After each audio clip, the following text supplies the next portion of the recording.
अमेरिकी सदर Donald Trump अपने जंगी अज़ाइम से बाज नहीं आ रहे और बाकायदा तौर पे अब ईरान की जो पेट्रोल केमिकल तंसीबात हैं उन पर हमले शुरू कर दिए गए हैं।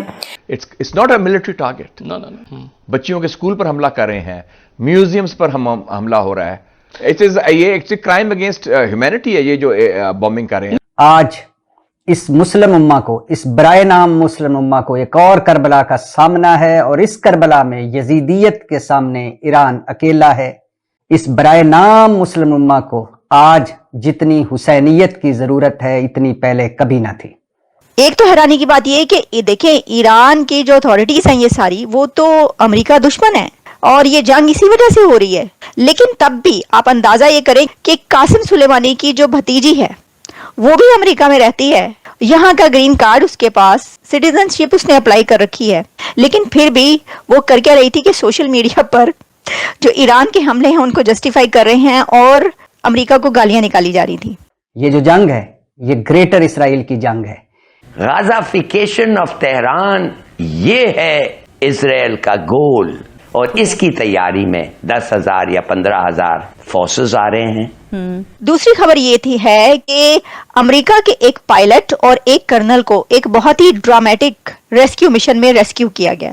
हमने तो नहीं देखा, हमें तो नहीं पता कहां से रेस्क्यू टीमें आई, फलाना हुआ, ये सारे का सारा हो सकता है। हमें क्या प्रोपेगेंडा भी हमारी इस वक्त जो कुछ भी हो रहा है।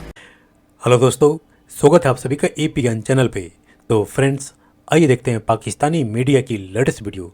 तो दोस्तों, आज की वीडियो काफ़ी इंटरेस्टिंग है, जिसमें एक तरफ पाकिस्तानी मीडिया इस ईरान अमेरिका युद्ध के बीच में मुस्लिम उम्मा, ब्रदरहुड और ईरान के गाने गा रही है। जो अभी ईरान पे हमला हुआ है उसमें सभी मुस्लिम उम्मा को एकजुट हो जाना चाहिए और अमेरिका को सामना करना चाहिए। यानी पाकिस्तान सभी मुस्लिम देशों को यह प्रीच कर रहा है, यह कह तो रहा है कि सभी ईरान के साथ हो जाओ, लेकिन खुद पाकिस्तान अमेरिका के गोद में बैठा हुआ है। और इसी के साथ जो दूसरी खबर है कि जिसमें ईरानी लीडर्स के जो बेटे बेटियां हैं वो खुद अभी अमेरिका में बैठे हुए हैं और अमेरिका को ही गालियां दे रहे हैं। पहली बात तो किसी भी ईरानी को अमेरिका जाना ही नहीं चाहिए था, क्योंकि ईरानी लीडर्स खुलेआम पिछले 50 साल से ये कहते आ रहे हैं और बाकायदा ये रिकॉर्ड पर है, जिसमें ईरान के पार्लियामेंट्स में यह रेजोल्यूशन पास किए गए कि ईरान का नंबर 1 दुश्मन इजराइल और अमेरिका है और इजराइल को तो मिटा के ही रहना है। तो ऐसे में उन्हीं ईरानी लीडर्स का अपने बच्चों को अमेरिका भेजना, और फिर हद तो ये कि उन बच्चों का अभी जबकि ईरान और अमेरिका में युद्ध चल रहा है तो अमेरिका को अमेरिका में बैठ के गालियाँ दे रहे हैं।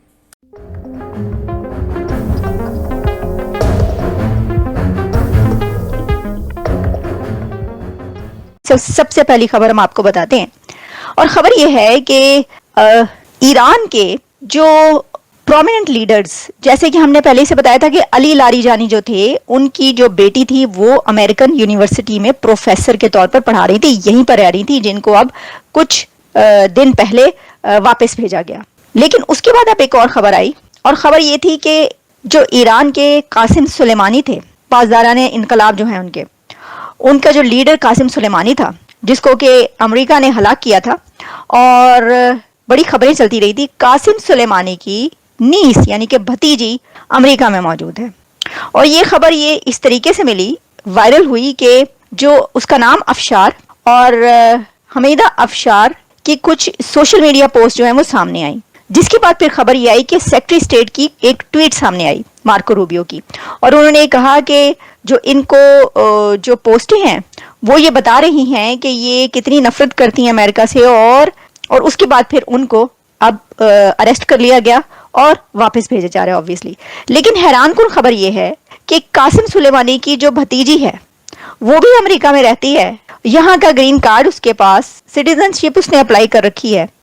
एक तो हैरानी की बात यह है कि देखें, ईरान की जो अथॉरिटीज हैं ये सारी, वो तो अमेरिका दुश्मन है और ये जंग इसी वजह से हो रही है। लेकिन ये बस क्या खाली खुली ये दुश्मनी है, क्योंकि सबके सब उनके सारे बच्चे यहीं पर हैं, और फिर यहीं पर जो है वो अपने सारी जो रेजिडेंसीज है, जो सेटलमेंट है, वो भी यहीं पर होती है। चाइना में तो नहीं होती ना, हालांकि दोस्ती चाइना से है। ईरान की तो बिल्कुल ही डिफरेंट बात है, क्योंकि ईरान की तो दुश्मनी है अमेरिका के साथ।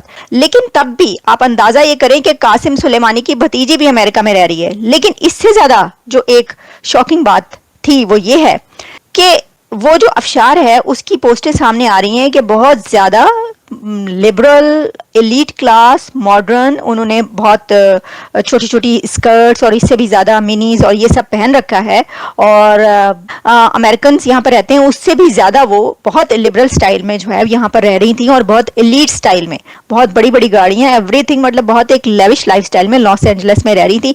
लेकिन फिर भी वो कर क्या रही थी कि सोशल मीडिया पर जो ईरान के हमले हैं उनको जस्टिफाई कर रहे हैं और अमेरिका को गालियां निकाली जा रही थी। कैन यू इमेजिन, मतलब यकीन ही नहीं आ रहा था ये वाली बातें सुनकर मुझे। तो मैंने कहा ये क्या है, मतलब इतनी बड़ी मुनाफिकत जो समझ में नहीं आती। एक तो उनकी मुनाफिकत के जी आपका सबसे बड़े दुश्मन अमेरिका है, फिर भी आपके सब बच्चे यहीं पर हैं, और उसके बाद ये कि जो बच्चे यहाँ पर हैं वो इतनी जबरदस्त लाइफ गुजार रहे हैं और फिर भी वो गालियां दे रहे हैं जहाँ पर रह रहे हैं। This is unbelievable. वैसे मतलब फिर आप कहते हैं कि जी जो फ्रीडम ऑफ एक्सप्रेशन नहीं है, इसके बावजूद ये कहा जाता है यहाँ पे फिर जितना फ्रीडम ऑफ स्पीच है वो तो कहीं नहीं होगा, कि फिर भी आप ये कर रहे हैं। दूसरी खबर ये थी है कि अमेरिका के एक पायलट और एक कर्नल को एक बहुत ही ड्रामेटिक रेस्क्यू मिशन में रेस्क्यू किया गया। अब उसकी जो डिटेल्स हमारे सामने आ रही हैं वो बहुत हैरान कुन है और आप दिलचस्प भी हैं, इंटरेस्टिंग भी हैं, कि इससे ये पता चलता है कि अमेरिका का अगर कोई पायलट या कोई जो एयरमैन है वो वहां पर रह जाए तो उसके लिए अमेरिका क्या क्या कुछ कर सकता है और क्या क्या कुछ किया गया उसको बचाने के लिए। अच्छा सर, ये जो पायलट को कल रेस्क्यू किया गया है, पायलट को रेस्क्यू किया गया है एक हाई रिस्क ऑपरेशन करके अमेरिका की तरफ से, आप समझते हैं कि ये भी उसी की कड़ी है? मतलब कैन वी से कि बूट ऑन द ग्राउंड तो ऑलरेडी है? नहीं, आदमी कोई हमारा दमे तहरीर भी था, किसको पता है किधर है वो बंदा, हमने तो नहीं देखा, हमें तो नहीं पता कहाँ से रेस्क्यू टीमें आई, फलाना हुआ, ये सारे का सारा हो सकता है। हमें प्रोपेगेंडा हमारी इस वक्त जो कुछ भी हो रहा है उसमें 90% प्रोपेगेंडा है, 5% झूठ है, और बाकी रह गए जो 5% वो सच है और वो दुनिया को बताया नहीं जा रहा। ये सूरत हाल। चलो ठीक है। सिर्फ एक कमेंट छोटा सा, ये हिलाली साहब ने बिल्कुल ठीक कहा है, जो मिलिट्री स्ट्रैटेजिस्ट हैं, जो स्ट्रेटेजिस्ट हैं इस इलाके के या दुनिया भर, उनको ये पता है कि बूट्स ऑन ग्राउंड जब आते हैं अमेरिका की तरफ या इजराइल की तरफ से, तो ये जंग ईरान के हक में हो जाएगी। अच्छा, उधर की माउंटेनियस रेंज ऐसी है, और फिर ये लोग तो चाहते हैं, पाकिस्तान चाहते हैं कि आप आए, और फिर उसके बाद जो होगा हंगामा, उनके जो लोग मारे जाएंगे, और फिर इसकी जो वीडियोस निकलेंगी और सोशल मीडिया हरकत में आएगा कि देखिए जी ये आए थे, क्योंकि उन्होंने तो नहीं छोड़ना। जी मीर साहब, आप अग्री करेंगे हिलाली साहब की इस बात से कि ये मसला एस्केलेट करेगा, और जो अल्टीमेटम अब ट्रंप ने दिया है, अब हम ये ना समझें कि तो ऐसे ही बोलते रहते हैं, करते कुछ है नहीं? तो अमेरिका ने एक लेसन लर्न किया है वियतनाम के वॉर के बाद, जब वो अफगानिस्तान में अंदर आया है, तो अफगानिस्तान में कौन लोग थे जो आपके मरीन या सोल्जर्स, ये वो थे जो कि मोस्टली ऑर्फन्स थे, और ये जब मारे जाते थे पीछे से कोई शोर करने वाला कोई नहीं होता था।